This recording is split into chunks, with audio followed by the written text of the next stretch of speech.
Hello kan sungmite ho amasan thado kuki motivational story ngai khom dinga hongki ko zo se nabon cha kevin kan lem che evin he tu ni kho atu sim chom cha hin ngai ki diu chu hi a hele mi him hi kam tam le sei hol a ki hi ti hi hin sei diu in hezi ne hin apat na kona azo na ge anangai che devin ibon cha kevin hongki tim che kinwin he chule ka channel he visit hin bol masat pen ahi a hile like subscribe bell icon all in nen koi pi win tin nang ma ka hung ta ven he khaye hile thusim chu ne sei pan taw te masang lai pe khan hin ma cha khat he mun khat zon ding hin khosung khana konen ahong ki pat do hon tan he apa hin chi achapa he sangan chunga chun ahin to do in ahung honen hele phat chom khat zo pha na hin khosung khat he ahung ge hun tan he khosung hin pha hon pha na hin khosung mi ho hin pa cha te ni chu hin mu do ta ven he achu pha nen khosung mi hon heti hin sei ta ven he apa hi bang chat mo thalom ta ama nom ten sangan chung atowin apa lam azot se tin ahen sei ta ven he achu pha nin chapang pan apa chu ato do sen aman kengen lam hin zot kitan pha chom khat ahen zot kit zo nung sang hona hin khusung khat he ahen pakit hon tan he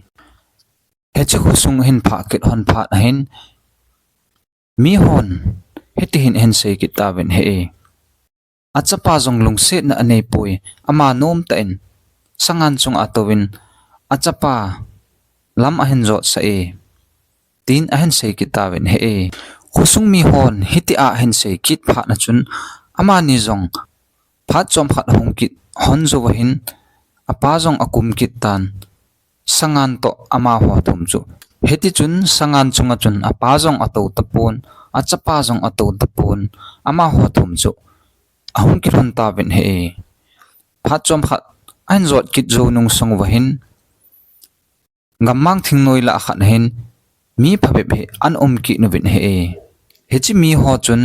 he chi pa cha te ni chu ahin mu do kit pha na wa chun hitin ahin sei kit ta ven he te ni pa cha ho ve vin sangan khat jong ahin kai honin ama wang he chi sangan mo se en achi sa honin ama nin to ding jong ag hon pui vevin ativin aki hukit ta vin he pa cha tenin he cho ho vai tu se aza do kit hon pha na chun he chi sangan chunga chun ani ni honin ahung to do kit hon tan he he chi chun ahung phei kit honin pha chom khat ahen zot kit zo nung sang hona hin husung khat he ahin phakit hon tan he husung mi hon ani ni hona sangan chunga ahung to hon chu ahin mukit ta vin heti hin ahin sei kit ta vin he vevin lungsit na nei lo mi him hitabang long ki umham ani set honin sangan chungin ahung to do honin hechi sangan chat mol thlip thlip chung hun ahung to do honi lungsit hle lungsit na nei lo mi him ahi honi tin ahin sei kitawen he chuin pa cha te ni a hlo hon anam se jeng leu tan he chuin ahung ki hu honin einin mi ho tu se hi ingai zinga ila zinga milung i hol jing lai sia he einin izot namun hon izot lung thei hon loading hi tin kha do na khat ahin nei honen ahung ki hu hon tan hi hechi tu sima kona e hon kil na thei ihin mu do chu hi a hile mi thu sein nalung happy wal he in mi hem atam chana hin thu atame hechi leise chunga hin mi hem ho tu sei zo si akila theipun akimang cha theipun he hezi na chun nangin nalung thima ipi umam lama na hin kho adanga ipi aphachum ding ham ipi phachum ding ham ti chu nangman naki he ding hin phatike cha nangman ki henin lang hechi chu nadoi na tup chu jang phena na chi jing anga yen he na to na tham na chunga hiti khati te a mi hung tamin te he zong la nangin he chaw zo se chu na ki het mos a nang man na gel pa bo chu na chi lowa hele a I ti a he chi thusima pa cha te ni thusim hin mu bangwa chu nama tha ding na hlo nam se lew jing ding he hezi na chun nangin ep chu nen kho adinga phana sam decision phatake chan kila en lang lam zo nin hin kho a decision kila thailo hello le nei thailo mi chu alol heng pui ti zong he ikigel do devin ikidevin he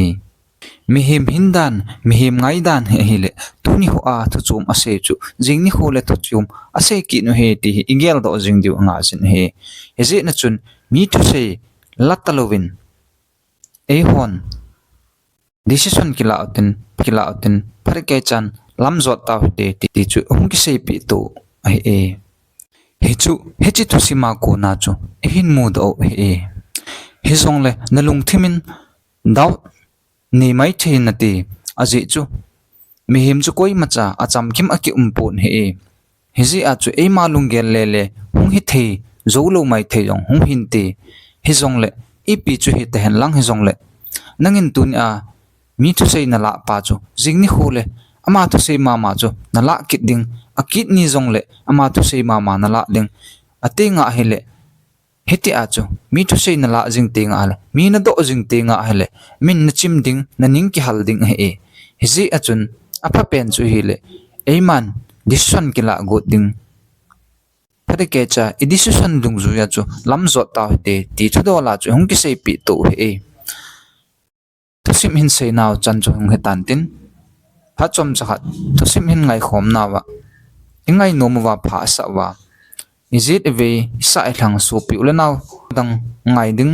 za ding ang idei wa pha sa wa hale like share subscribe bell icon ki tho zo se anabol che uti tin avelen hung ki tem ki win he chule ka thusim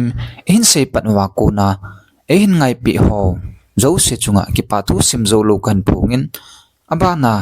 request kan bol nom ki chu he ale comment ki ti ho zong he keima zong ka kitil khowa ka hat be che theina dingin lungsi ten nehin bol pe che ji devin